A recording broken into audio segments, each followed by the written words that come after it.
High സുഗമോ ദേവി latest വിശേഷങ്ങളിലേക്ക് എല്ലാവർക്കും സ്വാഗതം. അങ്ങനെ നമ്മുടെ സുഗമോ ദേവിയിൽ ഇന്ന് വരാൻ പോകുന്ന ഒരു എപ്പിസോഡിൽ നമ്മുടെ മേരി തോമസ് പ്രഭാവതിയെ കാണുന്നുണ്ട്.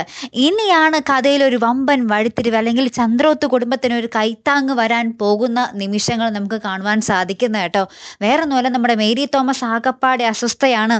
തനിക്ക് വേണ്ടിയാണല്ലോ ഈ ചന്ദ്രോത്ത് കുടുംബം അല്ലെങ്കിൽ സിദ്ധാർത്ഥൻ സാറിന്റെ കുടുംബം ഇത്രയ്ക്കും കടന്ന് അനുഭവിക്കുന്നത്. തൻ്റെ മകളെ സുരക്ഷിതയാക്കിയതിന്റെ പേരിലാണല്ലോ സിദ്ധാർത്ഥൻ സാർ ഇക്കണ്ട പഴികളൊക്കെ കേട്ടതും ബലരാമൻ സാർ മരിക്കേണ്ടി വന്നതും എല്ലാം ഇക്കണ്ട ദുരന്തങ്ങളൊക്കെ നടന്നത് താൻ പണ്ട് അറിയാതെ ചെയ്തു പോയ ഒരു തെറ്റിന്റെ പേരിലാണല്ലോ എന്നോർത്ത് മനമുരുകി നിൽക്കുകയാണ് നമ്മുടെ മേരി തോമസ്.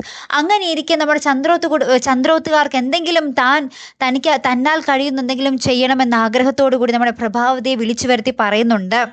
സിദ്ധാർത്ഥൻ സാറിന് ഇറക്കാൻ പറ്റുന്നതൊക്കെ സഹായങ്ങളൊക്കെ ഞാൻ ചെയ്തു തരും. പക്ഷേ അതിലും മേൽ നിങ്ങളിങ്ങനെ അലഞ്ഞു തിരിഞ്ഞാൽ, അതായത് മറ്റുള്ളവരുടെ വീടുകളിൽ കയറി ഇറങ്ങി ഇങ്ങനെ താമസിക്കുന്നത് എനിക്കത്ര സഹിക്കുന്നില്ല. ഞാൻ നിങ്ങളുടെ ചന്ദ്രോത്ത് വീട് ലേലത്തിൽ പിടിച്ചു തരട്ടെ എന്ന് നമ്മുടെ പ്രഭാവതിയോട് ചോദിക്കുന്ന നിമിഷങ്ങളാണെങ്കിൽ കുറച്ചുകൂടെ നല്ലതായിരിക്കും. അപ്പം നമ്മുടെ മേരി തോമസിനോട് നമുക്ക് പ്രേക്ഷകർക്ക് കുറച്ചുകൂടി ഇഷ്ടം തോന്നും.